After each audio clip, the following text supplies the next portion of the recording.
Inteligencia dental. El líder indiscutible y absoluto en educación dental a distancia en idioma castellano. Le da la más cordial bienvenida a esta conferencia grabada.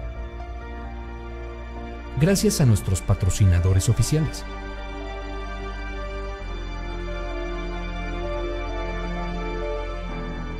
Le ofrecemos siempre un amplio abanico de temas útiles y de actualidad, entregados con alta calidad, por excelentes conferencistas.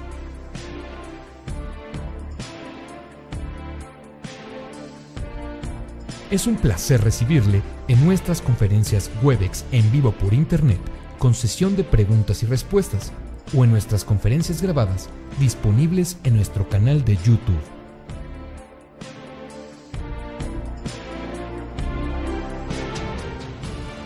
Sus sugerencias y comentarios son bienvenidos en promo@inteligenciadental.com. Por último, le invitamos a visitar nuestro website, en donde encontrará toda la información disponible: www.inteligenciadental.com. Que disfrute esta conferencia.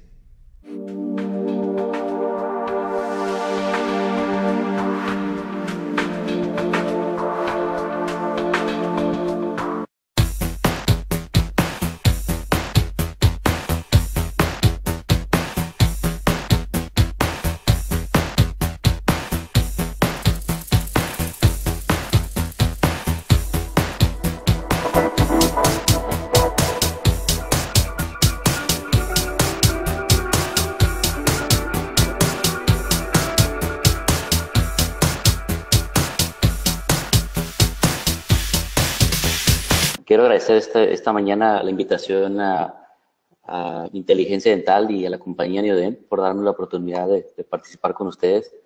Creo que esta es una herramienta muy útil, la cual nos permite comunicarnos a través de la tecnología sin la necesidad de desplazarnos, y creo que hoy en día eso es algo muy eficiente para nuestra práctica. Entonces, el día de hoy voy a hablar un poquito acerca del tópico implantes con Cono-Morse, eficiencia y simplicidad. La idea es presentar mi filosofía, presentar la filosofía de la compañía, en este caso de Neodent, esperando que al finalizar esta charla, de alguna manera ustedes les pueda aportar algo que sea útil para su práctica del día a día. Entonces, pues sin más preámbulos, vamos a empezar con la charla del día de hoy. Bueno, como clínicos, cuando escuchamos el término Cono-Morse, muchas veces, como es natural, a veces nos asusta lo desconocido. Sin embargo, una vez que nos vamos adentrando en la tecnología y una vez que vamos familiarizándonos con esto, entendemos el concepto de esta charla. ¿Por qué comentamos que es una situación que nos va a brindar eficiencia, pero a la vez simplicidad? ¿Por qué? Porque a la vez de trabajar con conexión, con una sola conexión para todos nuestros aditamentos, para todas nuestras restauraciones protésicas, nos va a brindar estabilidad a los tejidos blandos, a los tejidos preimplantales, que eso es una situación que tenemos que contemplar en nuestra práctica del día a día. Entonces, es importante analizar que a través de los años, la implantología oral es una de las áreas que más ha evolucionado en la odontología moderna. Muchas veces hemos pasado a través de diferentes análisis en los cuales hoy en día, a través de la tecnología, a través de las diferentes técnicas, pues nos facilita nuestra práctica diaria. Por lo tanto, es muy excitante estar involucrado hoy en día en la implantología. Uno de los cambios que yo creo más grandes que hemos tenido en la implantología es el tipo de conexiones. A través de los años hemos pasado por diferentes formas geométricas, empezando por las conexiones externas, hexagonales, las conexiones internas, las conexiones trilobulares, conexiones cuadradas, hasta llegar a lo que hoy en día tenemos, las conexiones cónicas, conexión Cono-Morse. Es importante señalar y entender que no todas las conexiones cónicas son iguales. Cada una de ellas presentará ciertas variantes y lo importante en ellas es ver la angulación que tiene esa conicidad y la longitud que tiene esa conicidad. Porque al fin del día, como les comentaba, nuestra finalidad es tratar de mantener nuestros implantes a largo plazo. Por lo tanto, es importante señalar que el seleccionar una conexión estable pues nos va a brindar seguridad y nos va a brindar esa confianza de saber que vamos a tener un mantenimiento de nuestros tejidos para implantarse. Sin embargo, también a través de los años, una de las complicaciones que más nos aqueja la implantología es la perimplantitis. Muchas veces este tipo de complicaciones se da por una falta de planeación correcta o por una falta de evolución correcta de nuestros tratamientos. Por lo tanto, desde mi punto de vista, lo más importante es hablar de planeación. Y cuando hablamos de planeación, tenemos que entender que planeación es tomar en cuenta en dónde estamos, a dónde vamos y cómo lo vamos a hacer. Por lo tanto, todas las herramientas que tengamos a nuestras manos serán útiles para hacer una planeación adecuada. Y hoy que estamos hablando de implantes dentales, podemos decir que el nivel de excelencia que ha alcanzado la implantología se debe gracias al conocimiento y los avances que tenemos en estas 4 áreas de la implantología. En lo que refiere al diagnóstico, hoy en día tenemos la capacidad de analizar a nuestros pacientes a través de los diferentes sistemas de Convin, que junto con los sistemas de software interactivo nos permiten hacer planeaciones virtuales y hacer cirugías virtuales aún antes de haber tocado a nuestro paciente. Entonces, son herramientas útiles que nos van permitiendo orientarnos a seguir el camino correcto para llegar al éxito que estamos buscando. Otra herramienta que es muy útil y que realmente cada día más se está utilizando en implantología o en odontología general, lo podemos decir, es la implementación de la fotografía clínica. La fotografía clínica nos permite analizar a nuestros pacientes, nos permite analizar las diferentes características que presentan estos pacientes, igual para poder llegar a un punto concreto que nos ayude a alcanzar el éxito. Una vez que obtenemos nuestro diagnóstico adecuado, obviamente tenemos que pensar en la cirugía. Y para eso es importante entender cuál es el abordaje quirúrgico que voy a tener. Lo voy a hacer con guía, lo voy a hacer a mano alzada, voy a utilizar carga inmediata, voy a utilizar carga diferida, carga postergada, qué tipo de implantes voy a utilizar, qué tipo de injerto utilizaré. Y sobre todo, siempre hay que estar un paso adelante. Por lo tanto, es también tomar en cuenta que durante todo tratamiento podemos tener complicaciones. Y lo más importante es entender que si nosotros llevamos una planeación correcta, un protocolo adecuado, será mucho más fácil distinguir en dónde nos equivocamos y cómo lo podemos corregir. Otra de las situaciones importantes es el uso de biomateriales. Creo que esta es una de las áreas que más hemos evolucionado junto con tecnología. Hoy en día conocemos mucho más acerca de los diferentes biomateriales. Por lo tanto, seleccionar el biomaterial adecuado, llámese aloinjertos, senoinjertos, injertos autólogos, el diseño de la superficie, el tipo de superficie que estamos buscando, hablando de macro y microgeometría, obviamente nos brindará el éxito buscado. Y por último, la prostodoncia. Hay que recordar que nuestros pacientes siempre vienen buscando dientes. Realmente la implantología pues, es una herramienta que nos brinda esta alternativa de reponer esos dientes, esos órganos dentarios perdidos. Por lo tanto, tenemos que enfocarnos en esto. Necesitamos empezar nuestro tratamiento en base a nuestra prótesis y una vez que llegamos a este momento de decisión, es importante pensar qué tipo de prótesis vamos a utilizar, qué tipo de material lo utilizaremos. ¿Es importante o no es importante utilizar una prótesis transicional? ¿Qué tipo de aditamentos? Entonces son muchos cuestionamientos que tenemos que manejar antes de empezar a trabajar con nuestros pacientes. Y una vez que juntamos toda esta información, lo más importante ahora es la ejecución. Si nosotros no ejecutamos nuestro plan pactado, es muy probable que tengamos fracaso o complicaciones que realmente serán difíciles de compensar si no llevamos ese control y ese cuidado adecuado de nuestra planeación. Por lo tanto, en implantología tenemos que entender una situación muy clara. Tenemos que entender que los alvéolos están diseñados para soportar un órgano dentario.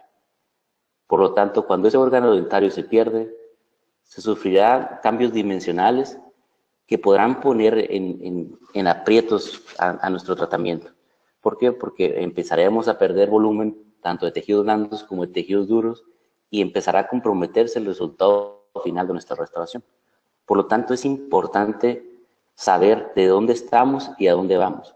Por lo tanto, podemos decir que el mejor momento para hacer una preservación alveolar es posterior a la extracción, porque de esa manera nos permite mantener la armonía tanto de los tejidos blandos como los tejidos duros para poder brindar soluciones a nuestros pacientes. Es importante apoyarnos de la literatura y hoy en día existen diferentes artículos que nos permiten analizar este tipo de situaciones.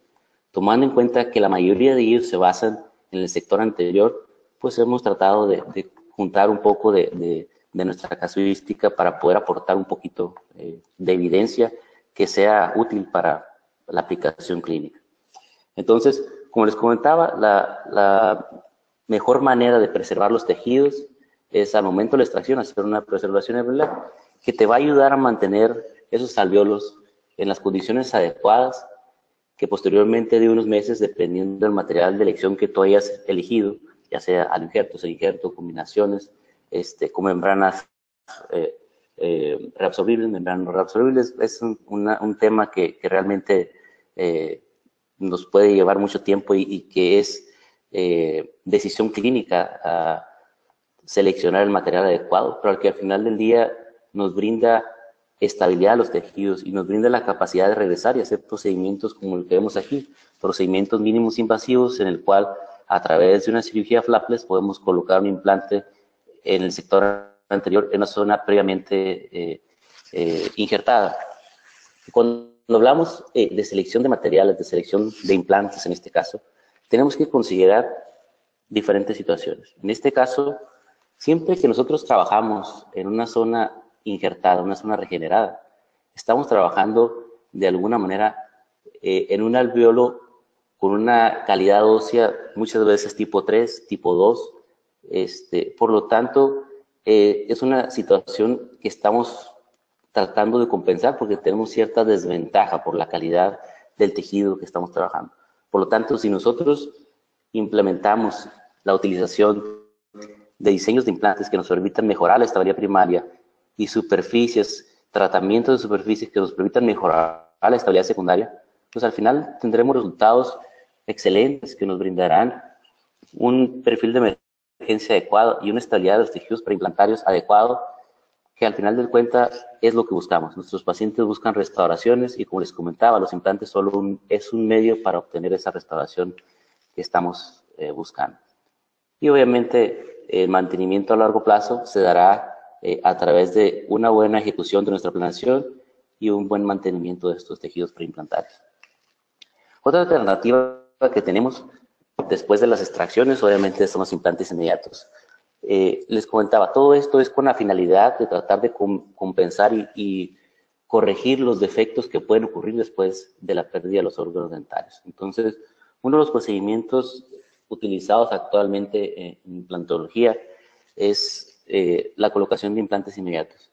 Normalmente, cuando hacemos uso de este protocolo, obviamente el diagnóstico es esencial para poder ejecutar nuestra planeación.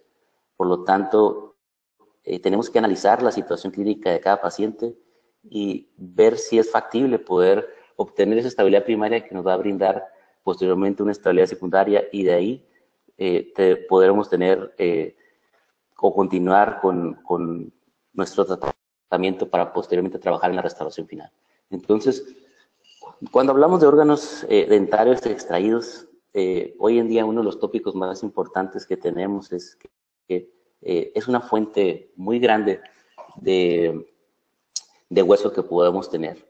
Entonces, el manejo de esos dientes extraídos es un tema que tendríamos que abordar con mucho cuidado, con mucho conocimiento, porque nos puede brindar una herramienta muy útil de injertos de dientes, en este caso de injertos de hueso.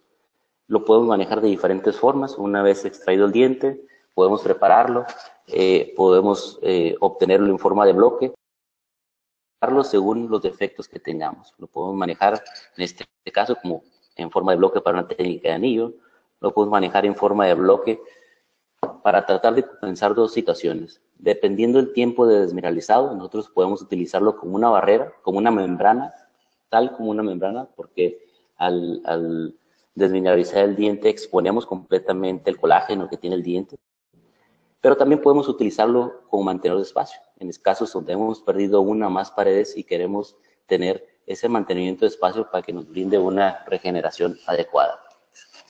Podemos utilizarlo también en manera de partículas grandes, de chips.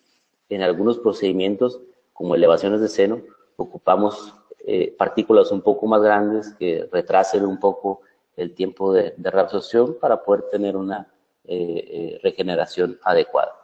Y por último, la manera más común, la forma convencional como utilizamos es tipo de partículas, normalmente partículas que van de 250 a 1000 micras, que es lo que se ha encontrado en la literatura, que es lo ideal para cualquier tipo de regeneración. Y obviamente, como les comentaba, a nosotros controlar ese tiempo desmineralizado, podemos tener las propiedades adecuadas para que este injerto sea el ideal. ¿Por qué? Porque al final del día, como les digo, cada caso, cada situación representa un reto diferente. Entonces, cuando nosotros tenemos la posibilidad de utilizar esos órganos dentarios que muchas veces y años atrás eran un desecho clínico, y utilizarlos como una herramienta más para poder obtener hueso y sobre todo tener en cuenta que el principio de una regeneración es obtener hueso vital. Sí, es importante mantener el espacio para poder tener un resultado estético adecuado, pero lo más importante es obtener hueso vital, porque ese hueso vital es lo que nos va a ayudar a compensar las cargas oclusales que va a recibir ese implante durante un tiempo largo de vida. Por lo tanto, el saber utilizar esos materiales y el saber encontrar cuál es el punto adecuado, dependiendo del uso que le vamos a dar, pero creo que es una decisión clínica y es algo importante que hoy día a día nos ha ayudado a tomar una perspectiva diferente cuando hablamos de regeneración. En este caso, lo utilizamos en forma de laminado, con un tiempo desmineralizado del 50% que nos permite tener cierta rigidez todavía. En este caso no es una estructura moldeable, no es una estructura flexible. ¿Por qué? Porque queremos mantener espacio, queremos tratar de ayudar a reconstruir completamente esta pared que tenemos y por lo tanto podemos utilizarlo de diferentes formas. En este caso lo utilizamos solo con el concepto de modificadores biológicos en la forma de sticky bond, pero muchas veces cuando tienes la necesidad de estabilizarlo, lo puedes hacer a través de un tornillo de fijación sin ningún problema, sabiendo que posteriormente será necesario retirar ese tornillo. Entonces, pasamos de una situación en la cual hacemos implantes inmediatos, esperamos el tiempo que sea necesario para poder tener la integración, regresamos con nuestro paciente para hacer las extracciones de los órganos dentarios remanentes que habían servido para soportar una prótesis temporal, y ahora sí, hacemos una prótesis temporal inmediata sobre los implantes después de que estos están completamente integrados.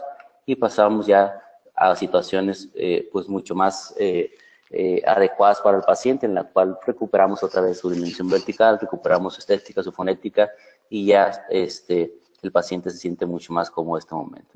Entonces, estos son los cortes cross-seccionales en los cuales podemos ver el tipo de regeneración que tenemos alrededor de los implantes en zonas en donde completamente teníamos pérdida de la pared vestibular, y podemos ver como una regeneración completa de esa tabla a través de la utilización de injertos de dientes. Entonces, lo importante es saber por qué utilizamos ese tipo de materiales. Bueno, primero que nada, porque tiene una composición química similar a la del hueso. Lo importante es saber que al desmineralizar el diente yo podré tener ese porcentaje adecuado de minerales para que ese diente sea completamente reabsorbido y después transformado en un hueso vital. Como les comentaba, digamos que en concreto nuestro enfoque cuando hacemos una regeneración es obtener la mayor cantidad de hueso vital. ¿Por qué? Porque hay que recordar que los implantes dentales no tienen ligamento periodontal, por lo tanto se maneja un concepto llamado ociopercepción. Ese concepto se debe a que todos estos puntos que vemos aquí son células llamadas osteocitos. Tenemos millones de osteocitos, que es lo que le brinda la vitalidad al injerto. Esos osteocitos funcionan como mecanorreceptores, es decir, son las células capaces de distinguir y reconocer las fuerzas que se aplican al hueso. Si esas fuerzas son excesivas, los osteocitos mandarán señales para que los osteoclastos reabsorban el hueso. Por lo tanto, si el estrés es el adecuado, entonces mantendrán un balance adecuado entre la formación de hueso y la reabsorción de hueso. Por lo tanto, es indispensable saber y entender que en cada regeneración nuestra finalidad es encontrar la mayor cantidad de hueso vital. Y en estos estudios, estos cortes histológicos, pues nos brindan la respuesta, ¿no? Normalmente cuando nosotros vemos un análisis de este tipo de situación, tenemos que entender dos situaciones diferentes. Lo que vamos a encontrar en un corte histológico como estos, básicamente es tejidos blandos, que muchas veces ese tejido conectivo realmente tiene una capacidad también osteoprogenitora, tiene la capacidad de ser pluripotencial. Podemos y debemos encontrar hueso vital y podemos encontrar también hueso no vital. Esto quiere decir, no es hueso necrosado, son partículas del biomaterial que seleccionamos que todavía no se han reabsorbido y que muchas veces no se reabsorben dependiendo del material que estamos utilizando. La importancia de desmineralizar el diente radica en esta situación. Si nosotros utilizamos un material completamente mineralizado, como lo podemos ver aquí en este estudio de microscopía electrónica, vamos a tener una situación en la cual la dentina es completamente densa, por lo tanto no permite los espacios, como podemos ver en este caso, al ser desmineralizado, al abrir los tubulillos ya tenemos una estructura en la cual tienes permeabilidad. Y esa permeabilidad es importante, ¿por qué? Porque ya te va a permitir la revascularización. Entonces, no solo vas a tener permeabilidad, sino vas a exponer completamente el colágeno y esto nos va a brindar también una de las propiedades importantes de los materiales de regeneración, y eso es la humectabilidad. Que puedas, una vez que irrigues, una vez que humectes el material se mantenga estable y no se desplace, como sucede con algunos otros materiales, como suele ser el serinjerto y el injerto sintético.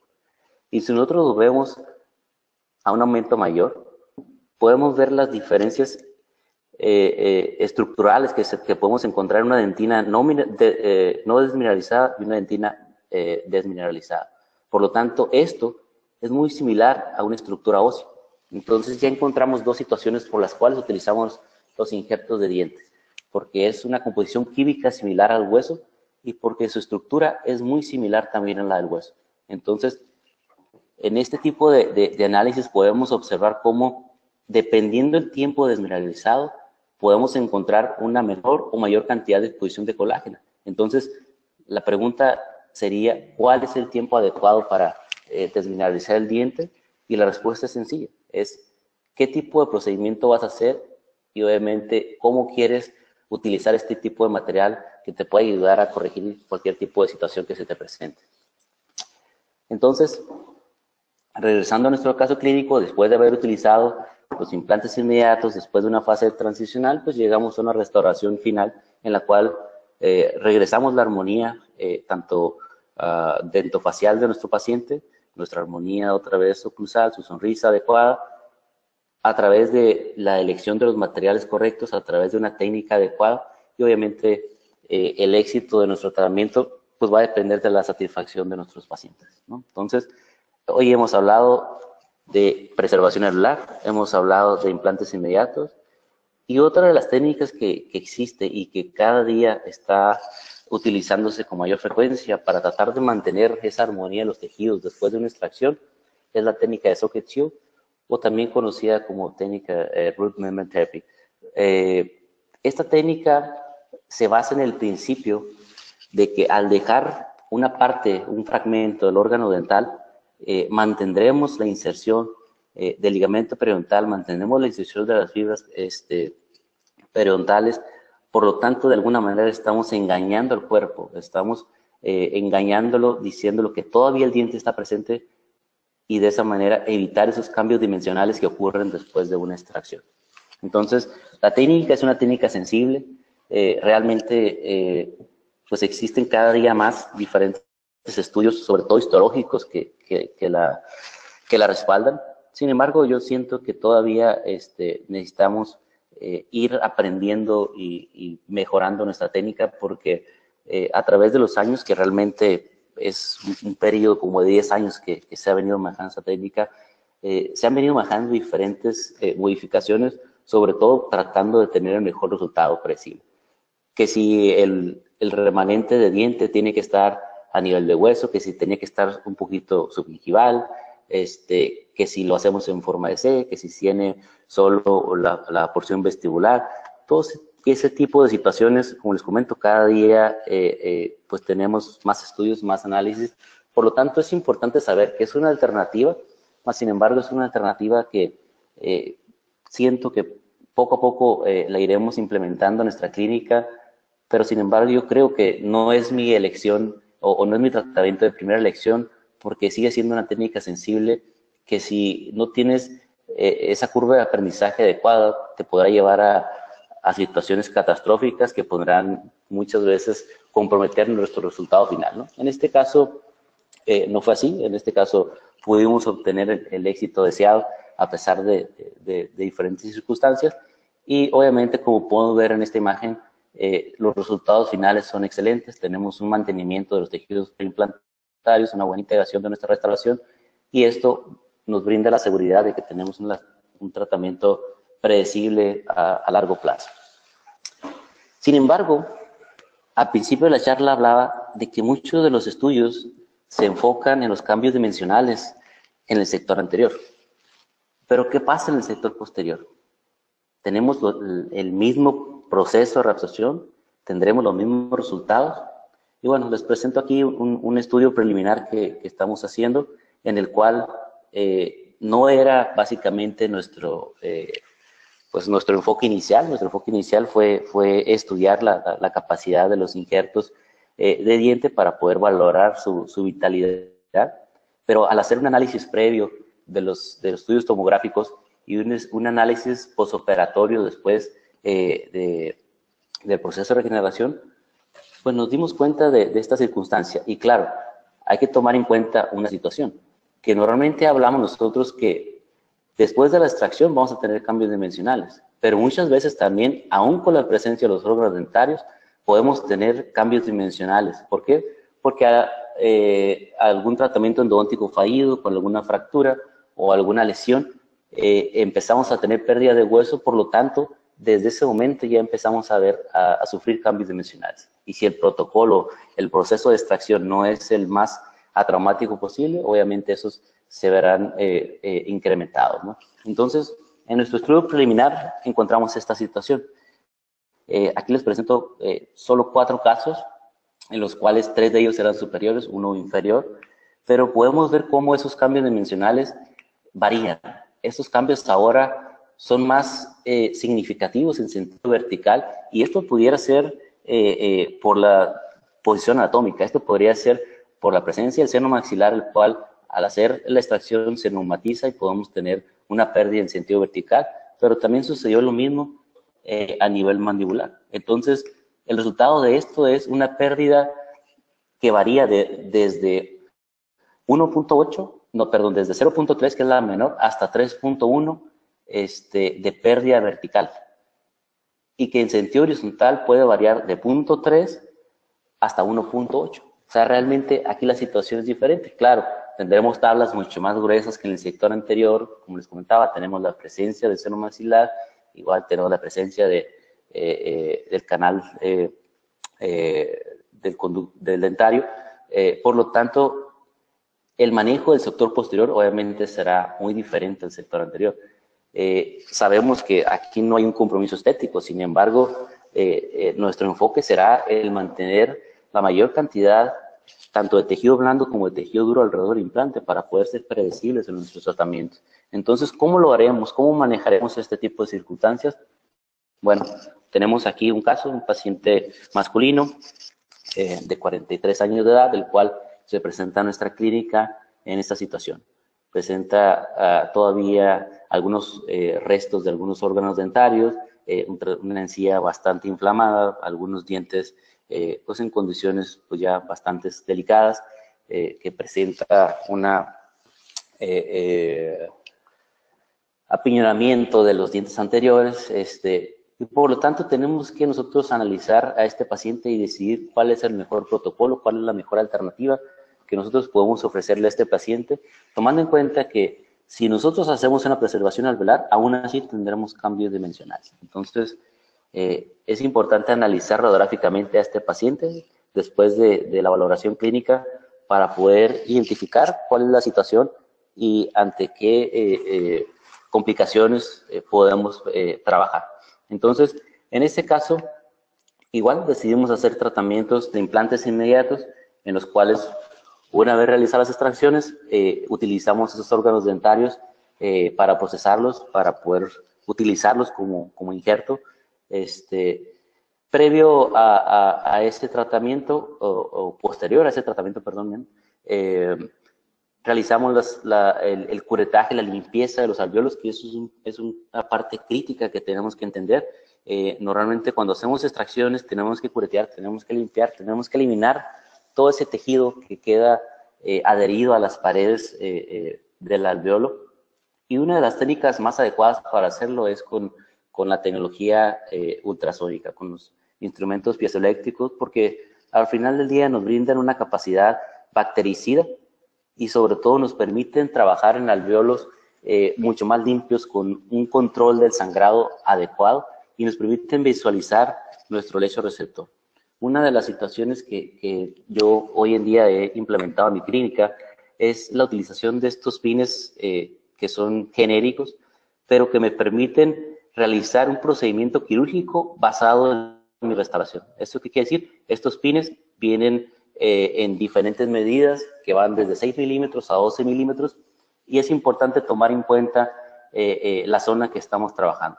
Si nosotros recordamos, un premolar puede medir alrededor, dependiendo ahora sí que el individuo, por no decirlo de otra manera, puede tener un promedio mesiodistal de 8 a 9 milímetros, y ya cuando entramos en un primer molar hablamos de un espacio que puede ir de los 10 a los 12, y un segundo molar que reduce ese espacio tal vez a los 10 milímetros. Entonces, el hecho de utilizar nuestra lanceta, nuestra fresa inicial, para crear un espacio en el cual después podamos colocar estos pines y utilizarlos como una referencia para el paralelismo y para el posicionamiento mesiodistal, creo que es una implementación clínica bastante adecuada que podemos utilizar hoy en día. Al final de nuestra secuencia de fresado tenemos estas circunstancias en las cuales fresamos para colocar implante en el número 44, un póntico en el 45, un implante en el número 46 y otro implante en el número 47. Como les comentaba, después de nuestra técnica de fresado, utilizamos el sistema Neoden con su implante Drive, que nos permite tener una buena estabilidad primaria cuando hablamos en defectos alrededor de los implantes, por el diseño el cuerpo geométrico que tiene, ese diseño cónico, y el diseño de las roscas nos permite tener una buena estabilidad primaria que nos ayudará a tener una buena estabilidad secundaria y por lo tanto éxito en nuestro tratamiento. Entonces, utilizamos 3 implantes Drive de medidas 4.3 por 11.5, 4.3 por 10 a nivel del primer molar y 5 por 10 a nivel del segundo molar. Otra situación que creo nos ayuda de una manera bastante grande en nuestra ejecución de nuestro tratamiento es implementar el uso del kit de selección protésica que maneja la compañía Neoden desde el proceso quirúrgico. ¿Esto qué quiere decir?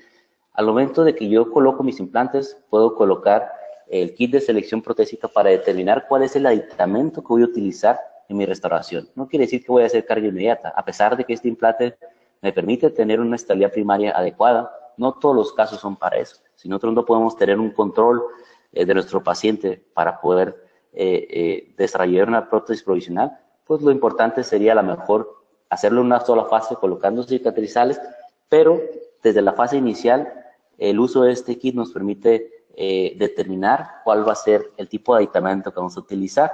En este caso son aditamentos de 4.5 por 6 de altura, con diferentes alturas gingivales, en los cuales nos sirve para orientarnos en este caso para ver el paralelismo, también para ver el espacio interoclusal que vamos a tener y obviamente facilitar nuestra restauración. Entonces, después de colocados los implantes, colocamos los tornillos de cicatrización y empezamos a regenerar completamente. Es importante apoyarte en los tornillos de cicatrización o por lo menos utilizar muchas veces algún paralizador o un instrumento que te evite que el injerto se vaya dentro de la colección del implante, porque eso puede ser una complicación más adelante al no tener un cierre adecuado de los tapones de cierre o de los tornillos de cicatrización. Entonces colocamos primero los tornillos de cicatrización y empezamos a regenerar el defecto, tratando de cubrir completamente todas las zonas con este injerto de diente desmineralizado. Posteriormente utilizamos membranas de fibrina, como les comentaba, los protocolos de esos modificadores biológicos que se utilizan a través de la sangre. Y en este caso, si se fijan, a pesar de haber utilizado tornillos cicatrizales, estamos cerrando completamente los tejidos. Realmente yo no tengo ahora sí que miedo o algún impedimento de hacerlo, porque al final de cuentas voy a tener un cierre primario, me va a permitir crear un poquito más de volumen en altura y posteriormente con una incisión muy pequeña yo puedo retirar ese cicatrizal y puedo colocar mi poste para hacer mi prótesis provisional sin necesidad de hacer procedimientos quirúrgicos tan grandes, pero ya teniendo un volumen adecuado tanto de los tejidos blandos como de los tejidos duros. Del lado contralateral, realmente el protocolo era un poco más sencillo. Aquí lo que tenemos que tomar en cuenta, en la imagen fotográfica se ve un espacio mesocostal muy grande. Utilizamos el mismo concepto, en este caso es un primer molar, por lo tanto utilizamos el pin de 12 milímetros, tomando en cuenta que este diente está preparado y que por lo tanto tenemos aquí por lo menos un desgaste de 1 a 2 milímetros. Entonces, 1 o 2 milímetros de material y después nuestra restauración, por lo tanto, más o menos hasta este nivel va a llegar nuestra restauración de este implante. Entonces, es importante señalar esto porque no siempre vamos a fresarlo exactamente en el centro, hay que considerar la posición protésica ideal. Y la misma situación, colocamos nuestro tornillo de cicatrización, regeneramos un poquitito, colocamos nuestra membrana de fibrina y cerramos completamente. Esta técnica es una técnica que nos permite tener muchas ventajas. A través de los años, cuando hablamos del protocolo de Sticky Bone, podríamos decir que para muchos es un mito, para muchos es una situación que no tiene un respaldo científico adecuado, pero yo creo que una vez que tú te vas familiarizando con este sistema y te vas familiarizando con el protocolo, pues tienes que entender las bases científicas que tiene. Y estas básicamente son las siguientes. Nos permite mejorar la manipulación del injerto dental, nos permite moldearlo de una manera mucho más sencilla. Es importante que nos permite contener el injerto. Muchas veces cuando trabajamos con protocolos convencionales, colocamos las partículas y estas partículas se empiezan ahora sí que dispersarse por diferentes lugares una vez que el sangrado llega a ellos. Reduce el micromovimiento del injerto, que eso es una situación muy importante. Al tener una red de fibrina tenemos una proliferación, una migración celular, mejoramos lo que es la angiogénesis y mejoramos también las condiciones de los tejidos blandos. Entonces, esta es una de las situaciones por las cuales utilizamos este tipo de protocolos. Y este protocolo va combinado con este tipo de membranas, que son membranas de fibrina, que son membranas que nos permiten sellar nuestro injerto, que nos permiten estabilizarlo. Y esta es una técnica que, por cierto, se acaba de publicar este artículo en el cual nos dice que podemos utilizar tanto los tornillos de cicatrización como nuestras prótesis para utilizarlo como un poncho, como una estabilización de esta membrana, porque sabemos que una de las complicaciones mayores que tenemos en cualquier tipo de regeneración es a veces la tensión que tenemos en los tejidos y obviamente la licencia de las suturas y la exposición completamente de esas membranas que nos brinda por resultados no adecuados, ¿no? Entonces, esta es una técnica muy noble que nos puede compensar ese tipo de situaciones. Estos son los autores de esa técnica y he tenido pues, la capacidad y el privilegio de trabajar con ellos. Y de hecho actualmente estamos trabajando en la publicación precisamente de 2 artículos que hablarán de esto, ¿no? Entonces, tenemos que entender que el éxito a largo plazo de cualquier tratamiento dental radica en el cumplimiento de los criterios tanto biológicos, mecánicos, funcionales y estéticos, lo que va a traducirse en la obtención de resultados terapéuticos óptimos, ¿no? Y para eso tenemos que basarnos en evidencia. Y la evidencia nos dice que siempre que colocamos un implante tenemos que tener una pared vestibular por lo menos de 2 milímetros, que tenemos que tener una altura de nuestras crestas a nuestro futuro margen gingival de 3 de nuestro futuro margen gingival de 3 milímetros, una distancia de nuestras crestas de 3 a 4 milímetros para poder mantener lo que es la papila, un grosor de encía queratinizada mayor de 2 milímetros. Tenemos que tener un adecuado fondo de vestíbulo y obviamente ese fondo de vestíbulo nos va a evitar lo que es la retracción de los músculos que nos pueden ocasionar tensión. Tenemos que tener un grosor en sentido horizontal de nuestros tejidos de 2 a 3 milímetros y un grosor vertical mayor a 2 milímetros. Entonces, estas son las condiciones que tenemos que buscar. ¿Por qué? Porque al final del día, en nuestra práctica, se tiene que basar y se tiene que enfocar en la estabilidad ósea a largo plazo. Recordar que hoy en día los conceptos han cambiado. La osintegración es el éxito de nuestro tratamiento. Nuestro tratamiento radica en el mantenimiento de esta a largo plazo. Y para ello, obviamente, nosotros tenemos que entender un concepto muy importante. Tenemos que entender que una vez que colocamos el implante, trabajaremos sobre 3 interfaces diferentes. La primera, la interfase entre el implante y el hueso. La segunda, y sobre todo, que yo creo que es la más importante, sería la interfase entre el implante y el aditamento. Y por último, la interfase entre el aditamento y la corona. Yo creo que cuando nosotros seleccionamos un implante, nuestra finalidad tiene que ser seleccionar una conexión que nos pueda permitir tener confianza de que vamos a mantener los tejidos a largo plazo. Y esto es lo que nos brinda una conexión conomorfo, una conexión cónica que al tener una conicidad con una angulación de 11.5 grados, por sí solo ya nos da un cambio de plataforma, que es simple porque, como les comentaba, tenemos una conexión de 2.5 que es universal para todos los implantes conomorfo y que al final de cuentas esto nos brinda una estabilidad. ¿Por qué? Porque reduce el micromovimiento, reduce la filtración bacteriana y sobre todo el diseño de nuestro aditamento nos permitirá tener un mayor volumen de tejidos blandos. Y este es crítico porque este tejido blando que se va a formar a este nivel es lo que nos va a nutrir al hueso y por lo tanto lo que nos mantendrá el hueso marginal, que es una de las situaciones claves hoy en día. Existen diferentes estudios que avalan este concepto. Es muy importante entender, como les comentaba, que por sí solo, al tener una conexión cónica, ya tienes una reducción, un cambio de plataforma. Y eso es uno de los beneficios, uno de los puntos claves para el mantenimiento de los tejidos preimplantados. Pero también tenemos que tomar en cuenta una situación muy importante. Cuando nosotros hablamos de órganos dentarios, es muy diferente a un implante dental.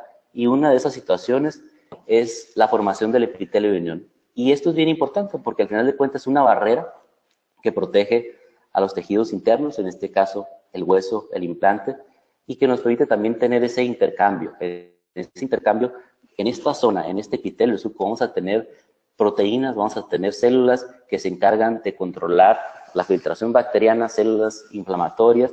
Por lo tanto, es una zona que tenemos que cuidar. Y este epitelio de unión en los implantes se forma a partir de la colocación de un tornillo de cicatrización o a partir de la colocación de un aditamento protésico.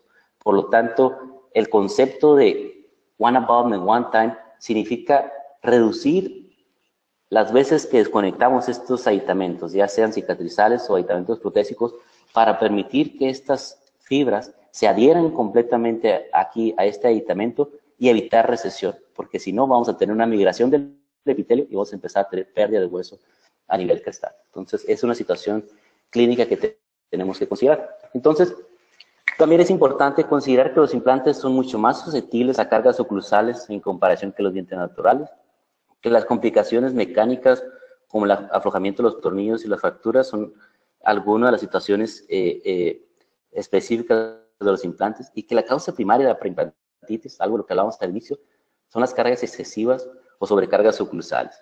Me gustaría en este momento pues estar enfrente de ustedes para que todos levantáramos la mano y a quién no ha tenido una complicación por aflojamiento de sus restauraciones.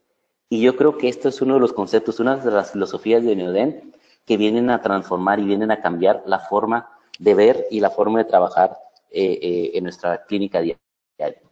A través de los años y existe una gran tendencia de utilizar restauraciones completamente atornilladas, obviamente con el respaldo, con la situación de que si tú cementas una restauración y el cemento puede ocasionar una inflamación, una irritación de los tejidos, pero sinceramente, pensando como clínicos, yo les diría que nuestra filosofía, nuestro pensamiento va más allá de eso. Nuestro pensamiento es de que si esa corona se afloja cuando tengo una restauración cementada, como clínico estoy pensando en que tengo que cambiar la restauración, tengo que volver a gastar de mi bolsa para poder hacer eso. Entonces, el hecho de que tengo compañías que me ofrecen cambiar ese concepto y que me ofrecen tener una estabilidad adecuada por el tipo de aditamentos, por el tipo de conexiones que tenemos, pues realmente creo que es una herramienta útil que tenemos que considerar.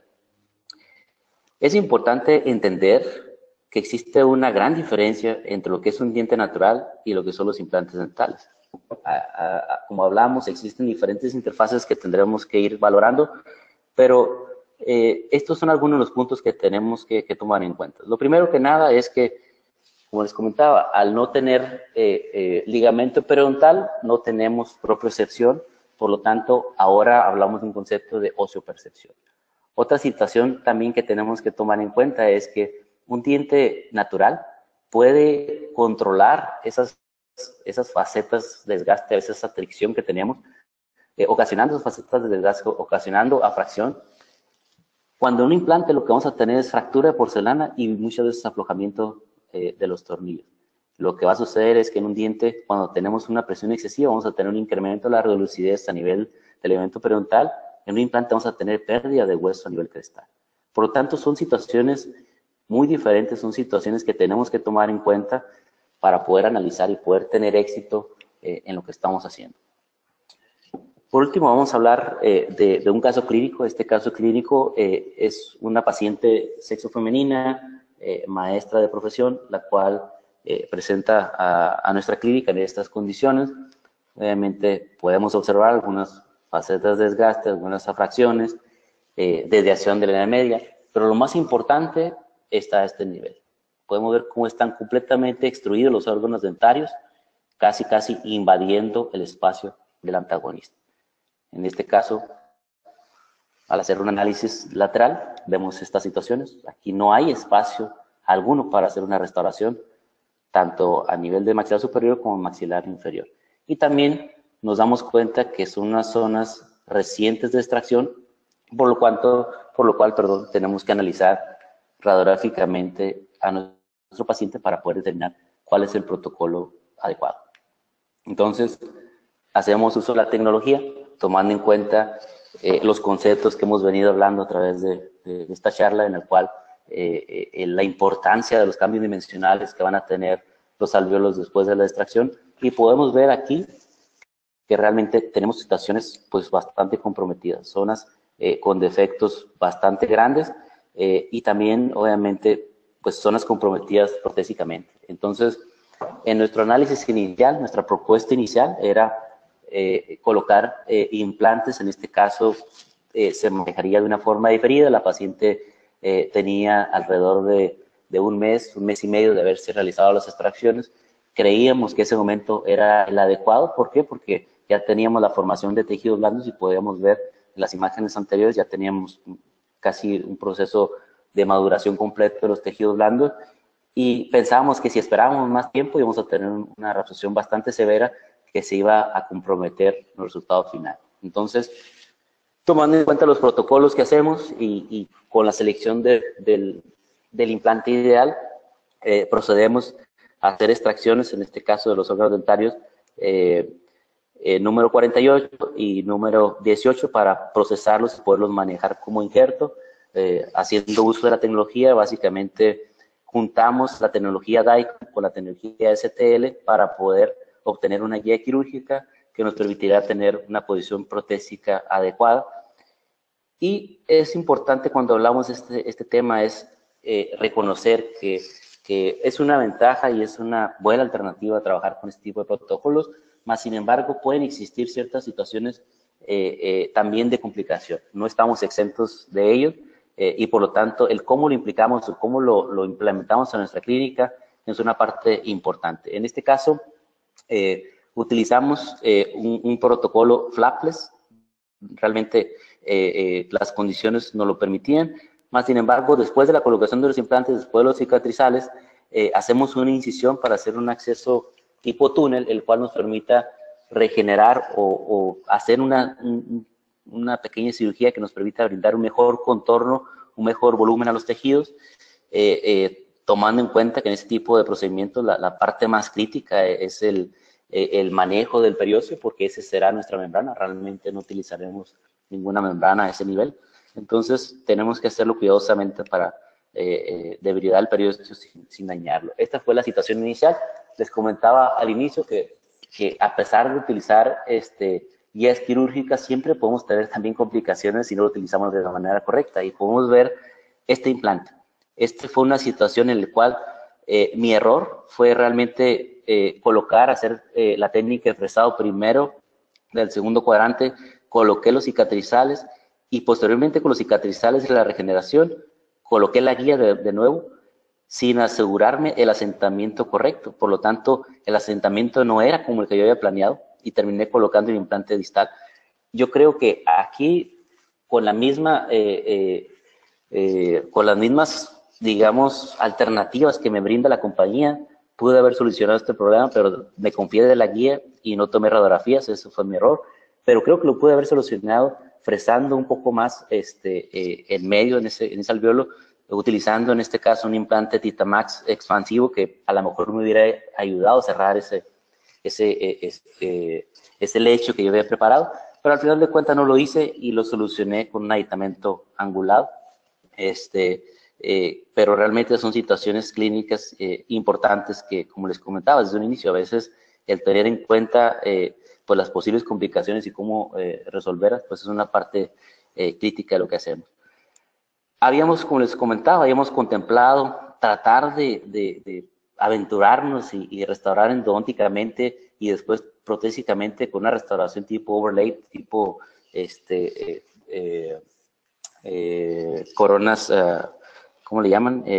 Las tablas oclusales, pero nos fue difícil porque la sobrecarga que recibía este diente produjo una fractura a nivel de la furca. Empezamos a tener pérdida de hueso, por lo tanto decidimos hacer extracción, preservación, para posteriormente colocar el implante.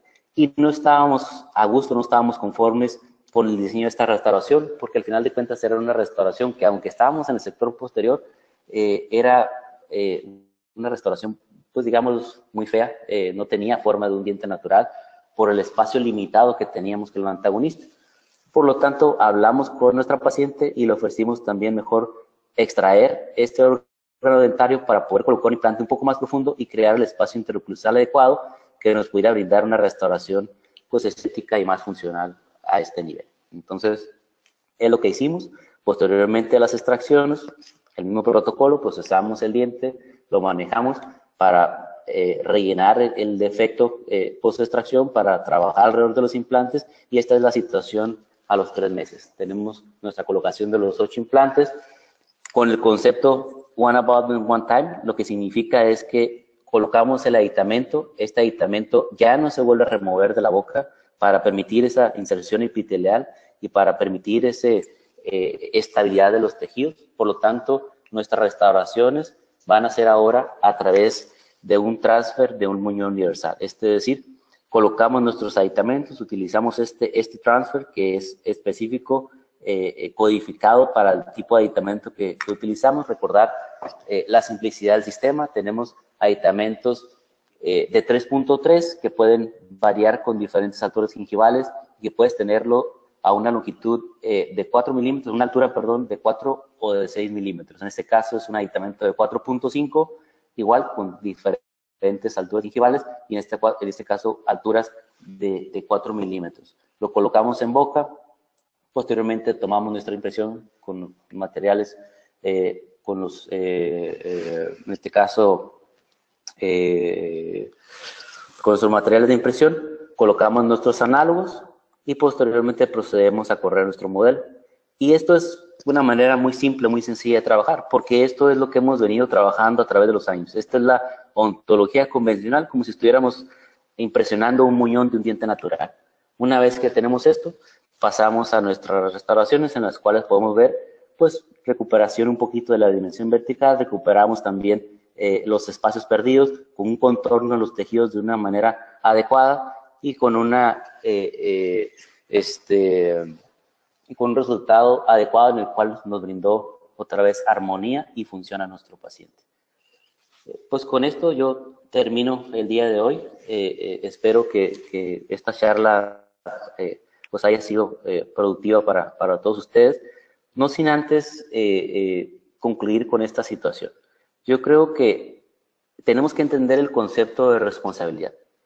Y responsabilidad significa tener control y la autoridad sobre algo o alguien, el deber de cuidarlo. Y si nosotros lo traducimos a implantología, esa responsabilidad se basa en comprender la ciencia y la biología, en realizar una implantología basada en evidencia, en realizar tratamientos mínimos invasivos, servir al mejor interés de nuestros pacientes y, por último, pero más importantes, impactar en la vida de nuestros pacientes de una manera significativa. Pues una vez más, muchas gracias por haberme permitido compartir esta charla con ustedes, esperando que al final, como les comentaba, puedan ustedes aplicar algo a su práctica diaria que les permita mejorarla y que obviamente al final del día nos permita, como comentamos al inicio, tener tratamientos completamente predecibles. Pues termino con esta mi participación. Vamos a pasar a la etapa de preguntas y respuestas. Espero que por ahí tengan pues muchas preguntas, porque al final de cuentas eso se trata de que esas dudas se resuelvan y que podamos apoyarlos en algo.